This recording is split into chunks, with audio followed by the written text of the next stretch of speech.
Young greed destroys young love. On December 30th of 2015, Angelise Major, at 18 years old, was in love with Tysaiah Donaldson, who was 19 on the day that he was shot and killed. Tysaiah Donaldson was dating Angelise Major, and they would hang out every day on this day, prior to this day. But on this day, on December 30th of 2015, this defendant, Kaliyha Everett, was also in love with guns and marijuana. And that all-consuming greed, that lust for the marijuana, caused him to commit murder. He murdered and robbed Tysaiah Donaldson on December 30th of 2015. When he went to Tysaiah Donaldson, as he sat outside of the apartment of Angelise Major, and as Tysaiah Donaldson sat there with Angelise Major and her nephew, Andre Smith, this defendant approached him along with another individual, talked to him for 10 or 15 minutes, and then pulled out a silver revolver, demanded all of the amount of marijuana that Tysaiah Donaldson had, and he pulled that trigger, shooting Tysaiah Donaldson once into his chest, the bullet going into his heart, into his lung, causing Tysaiah Donaldson's death. On December 30th of 2015, Tysaiah Donaldson and Angelise Major had been dating. They were in love. They were hanging out every day. They would generally hang out over at these apartments where Angelise Major lived with Andre Smith and other family members. These were the apartments on University Woods Place. They were called the Oak Bend Apartments. Angelise and Tysaiah would hang out there every day, and you'll learn that Tysaiah was a normal 19-year-old. He was going to school, trying to get an education, to get a job, but he was selling small amounts of marijuana. He would sell small amounts of marijuana that he would keep on him to friends. Friends would come over, they would smoke marijuana together, and yes, Tysaiah would sell them little dime bags, little amounts of marijuana here and there. And Tysaiah hung around enough, you'll hear from Angelise Major, that he knew also other people in the neighborhood. He had some friends around, people from school, people that knew him, people that knew that he would sometimes be able to sell them or give them small amounts of marijuana. One of those friends was Malcolm Bell. And Malcolm Bell also lived in the area. And you'll hear from Malcolm Bell that he would hang around about a block or so away at some apartments. They were called Spanish Trace apartments. And he would hang out over there, and he knew Tysaiah Donaldson. They had gotten together before. They had smoked marijuana together. Malcolm had gotten small amounts from Tysaiah. So on the night of December 30th of 2015, around 6 or 7 p.m., Malcolm Bell is hanging out with some friends in the area when he's approached by two individuals who he knew them to go by the name Boosie, who he will identify is this defendant, Kaliyha Everett, and the other individual who went by Shaky, who you will learn is Letarius Matei. And these two young juveniles approach him, and they're asking if Malcolm knows where they can obtain some marijuana. And so Malcolm knows that his friend Tysaiah Donaldson is just a few blocks away, that he often hangs out over there, and that he could probably provide them some marijuana. And if Malcolm would send them over there, that maybe even Malcolm could get some marijuana for helping send these two over there to Tysaiah. So Malcolm Bell places a phone call to Tysaiah Donaldson, who's just a few blocks away, and Malcolm will tell you that he told Tysaiah that these two individuals were going to come over and they were going to purchase marijuana from him, and Tysaiah agreed. Now, these two individuals, after Malcolm places that phone call, they then walk over to these Oak Bend apartments where they come in contact and they find Tysaiah Donaldson, Angelise Major, and Andre Smith sitting outside of the apartment where Angelise lives. And you'll hear from Angelise, you'll hear from Andre Smith, that these two individuals, she had never seen this defendant before, but she had seen the other guy, Shaky or Letarius Matei. She had seen him around. So they were conversating. They spent about 10 or 15 minutes, Angelise, observing, looking at the facial features, looking at the skin color, looking at clothing, looking at these two, conversating for 10 or 15 minutes. And at some point during this 10 or 15 minutes, as Tysaiah is sitting there, he has a water bottle, which you'll hear kind of has a false bottom where he would keep marijuana in. And he also has marijuana in small little baggies. And at some point during this 10 or 15 minutes, there is some disagreement by Letarius Matei about the weight of the marijuana. And there's some discussion about that it's not enough. Can we get some more? And during this 10 or 15 minutes, as they are starting to talk and as there starts to be this disagreement, Angelise Major and Andre Smith will tell you that it's this defendant, Kaliyha Everett, Boosie, who pulls out a silver revolver and begins pointing it at Tysaiah Donaldson, demanding, give me all you got, give me all the marijuana. At that point, Tysaiah Donaldson stands up and they begin talking. Angelise Major is now frantic. Andre Smith is standing there, shocked, frantic, and they begin telling each other, calm down, at which point you'll hear that this defendant, Kaliyha Everett, points the firearm at Angelise, points it at Andre Smith, telling them to get back, and then he points that firearm at Tysaiah Donaldson right at the chest area and pulls the trigger, shooting and killing Tysaiah Donaldson.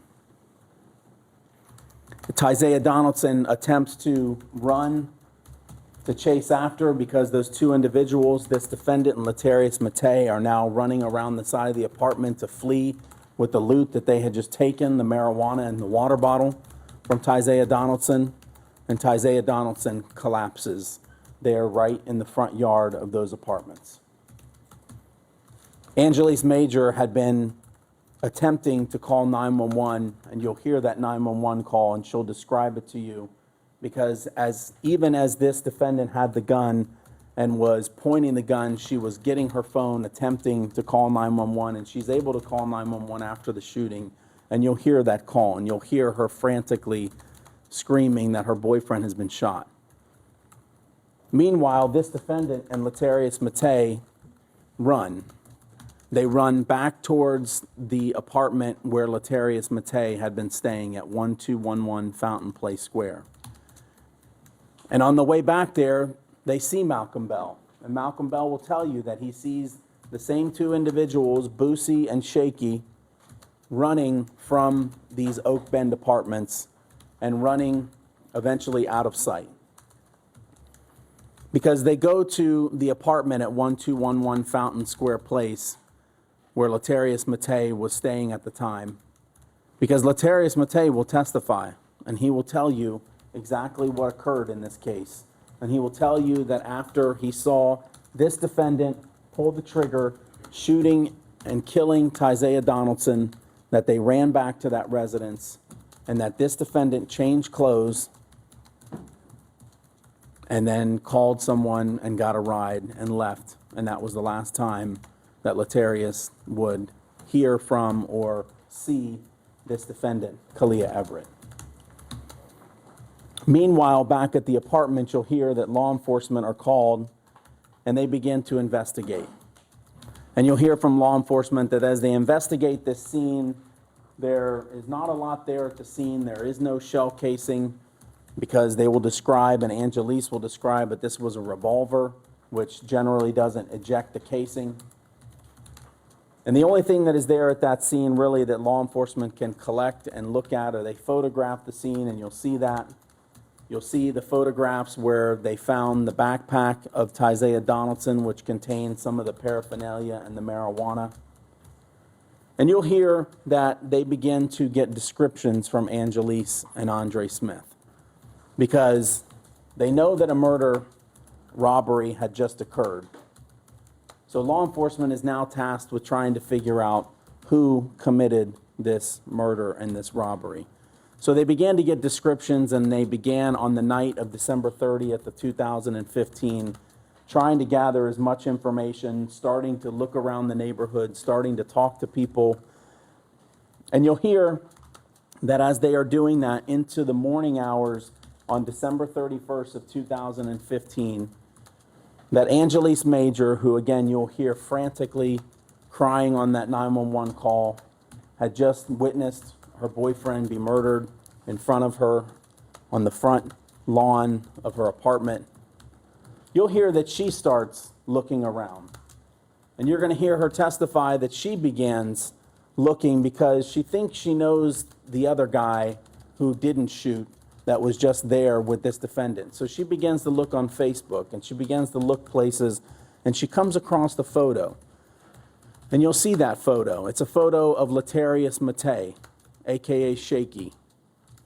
And you're going to hear that immediately Angelise says, this is the guy that was with the shooter, and she, in fact, sends that information to law enforcement via text. She texts them a photo and tells them, hey, this is the guy. So law enforcement can now start to look and get identification of the other person.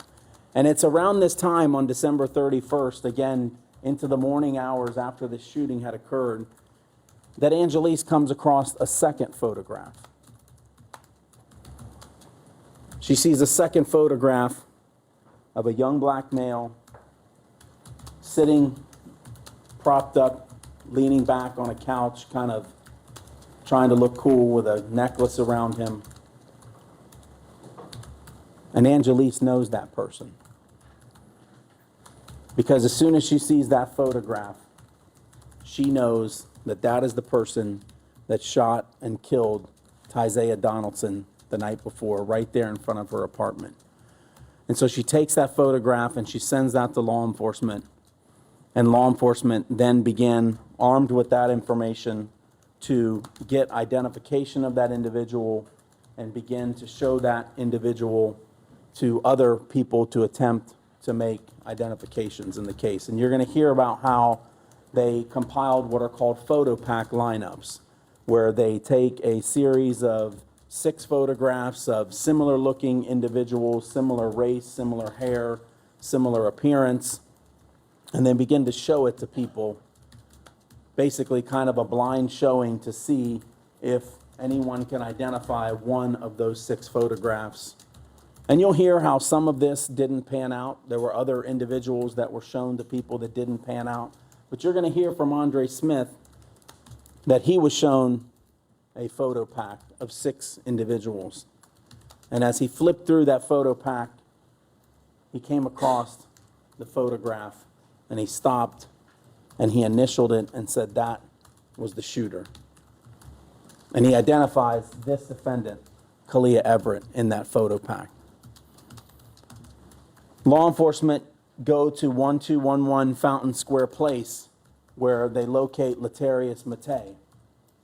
And they talk to Letarius Matei, and you'll hear how he talked to them and told them about what had occurred. And he will tell you how he went that night with this defendant, thinking that they were just going to purchase some marijuana from Tysaiah Donaldson. And he will tell you how he witnessed this defendant pull out that firearm, aim it, and pull the trigger and kill Tysaiah Donaldson.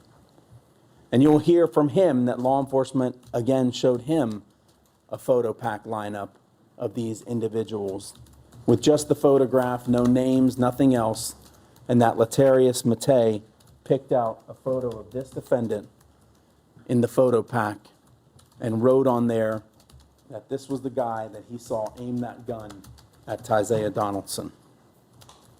Now, you'll also hear that at that 1211 Fountain Square Place, where Letarius Matei describes them going back to and this defendant changing clothes, that while law enforcement on December 31st of 2015 is taking him to be interviewed, that they are notified that there is a bag of clothing at that residence that needs to be picked up. And you're going to hear how law enforcement went back and picked up that bag of clothing, which contained a pair of khaki pants and a beanie, skull cap type toboggan, however you want to call it. Because that was described by Angelique Major as being worn by the person who shot and killed her boyfriend, Tysaiah Donaldson. And you're going to hear how those clothes were then sent to the Florida Department of Law Enforcement for testing. And you're going to hear that this defendant, Kaliyha Everett's DNA, his DNA profile was found on the pants that were in that bag along with the other clothing items that were left after he had changed clothes at Latarius Matei's apartment prior to getting a ride and leaving and fleeing the area where he had just robbed and killed Tysaiah Donaldson. The evidence is going to show you in this case that on December 30th of 2015, there's one person responsible for the murder and the robbery of Tysaiah Donaldson. And that person is Kaliyha Everett, this defendant seated over at counsel table. And the evidence will show that on that night, he went there armed with a gun, never intending to purchase the marijuana, to pay for it with any money. But he went there, pulled the gun, pointed it at Angelique, at Andre, at Tysaiah, and when Tysaiah wouldn't give him what he wanted, he shot and killed him so that he could grab the marijuana and flee the area. And I'm confident that this case, that at the close of the evidence, that you will find that the state has met its burden as to the charges of first-degree murder, robbery, and aggravated assault with a deadly weapon, and that you will return a verdict of guilty in this case. Thank you. Thank you. Would the defense like to make an opening statement at this time? Yes, sir. May it please the court, counsel. Good morning, members of the jury. My name is Maria Dunker. I did not have a chance to speak with you on Tuesday, but along with Ms. Beardsley, I have the privilege of representing Mr. Everett in this case. Mr. Everett, a now 22-year-old man who sits here in this courtroom, innocent, not guilty. I would ask that you think back to the conversations that you had with Judge Ward, Mr. Hubbard, and Ms. Beardsley on Tuesday. I know we've been through a lot since then, hurricane, a Stanley Cup championship, but remember that oath that you swore when you raised your right hand and you were sworn in as a juror in this case, to uphold the law, to truly presume right now, as you've heard no evidence, that Mr. Everett is innocent. That presumption does not go away just because Mr. Hubbard tells you so. That presumption does not go away after you hear from one witness or two witnesses or even three witnesses. Rather, that presumption stays with Mr. Everett through each and every stage of this case. That presumption stays with Mr. Everett unless, not until, but unless you find at the end of this case that the government, the prosecution, has met their burden of proving guilt beyond and to the exclusion of every reasonable doubt. Now, as Mr. Hubbard just went through, I expect that he is going to try to overcome this burden by calling multiple witnesses, by introducing some physical evidence. I expect that one of the first witnesses that we'll hear from is going to be Angelique Major. And we're also going to hear from Andre Smith. And we're going to hear that Ms. Major and Mr. Smith witnessed an awful, horrific event. They watched someone that they loved get shot and die. And as certainly anyone would expect, that was a traumatic event for them. They became hysterical. It became difficult for them to communicate. And as Mr. Hubbard told you, we're going to get a chance to hear the 911 call made by Ms. Major shortly after the shooting. And I'm not going to lie to you, it's going to be difficult to listen to that 911 call. You're going to hear the emotion in Ms. Major's voice. You're going to hear the desperation in her voice. But I ask that you remember, this case is not about emotion. And as the judge is going to instruct you, it is not about sympathy or feeling bad for anyone. It is about proof. Nonetheless, that 911 call is going to be very important because that 911 call is going to give you some insight as to the state of mind that Ms. Major had when she's first coming into contact with law enforcement, when she's giving descriptions of what happened, who she saw. And I expect that we'll hear from some first responding officers, or deputies rather, and they too will tell us that Ms. Major, Mr. Smith, it was difficult for them to communicate those things to them at the beginning.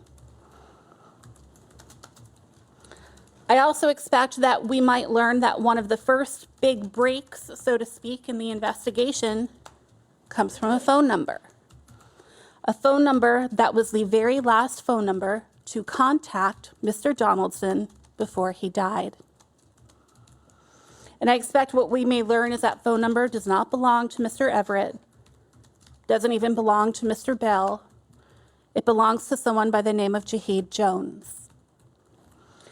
I expect that we might hear during the investigation, law enforcement contacts Mr. Jones, and that is who leads them to someone that went by the name Mane, M-A-N-E, also known as Malcolm Bell. Here's the interesting thing about the conversation that law enforcement had with Mr. Bell. You're going to learn that that conversation, that interview, did not occur until after Mr. Everett had been arrested, until after Mr. Bell knew that there was a suspect in custody. I also expect that you're going to learn that around that same time that law enforcement learns about Mr. Bell being involved in this, setting up a drug deal, that Mr. Donaldson's family and Ms. Major are doing their own research. As Mr. Hubbard told you, they're looking through social media. They're looking through photographs on Facebook. And this is where the seed of suggestiveness begins to plant. Because when they're looking through photographs, Angelique Major comes across a photograph of someone she knows, Mr. Mattei. And it is through looking at the photographs of Mr. Mattei that she then comes across another photograph, a photograph purported to be of Mr. Everett. And so the question that you all are going to have at the end of this trial is that when Ms. Major gets up here and she identifies Mr. Everett as the shooter, the person who shot and killed Mr. Donaldson, is she identifying him because she truly remembers the face? She truly remembers the person at the apartment complex back on December 30th, 2015? Or is she identifying him because she remembers the photograph that she saw while doing her own investigation? And you'll hear the differences, right, between when law enforcement try to have someone identified, the lengths that they go through putting together a photo pack, including multiple photographs, having someone that knows nothing about the investigation show that photo pack, right? And you're going to hear how different that is from someone just looking at single photographs of people that they think might be involved. After Ms. Major looks at those photographs, she contacts law enforcement, and you're going to hear again that law enforcement come into contact with Mr. Mattei. Mr. Mattei, as I'm sure it will come as no surprise to you, points the finger in a different direction. You will see that, and you will hear that he points the finger at the then 17-year-old Mr. Everett. Mr. Everett, who was living in Polk County with his mother at the time. And I expect you will hear that, in fact, that is where Mr. Everett was arrested.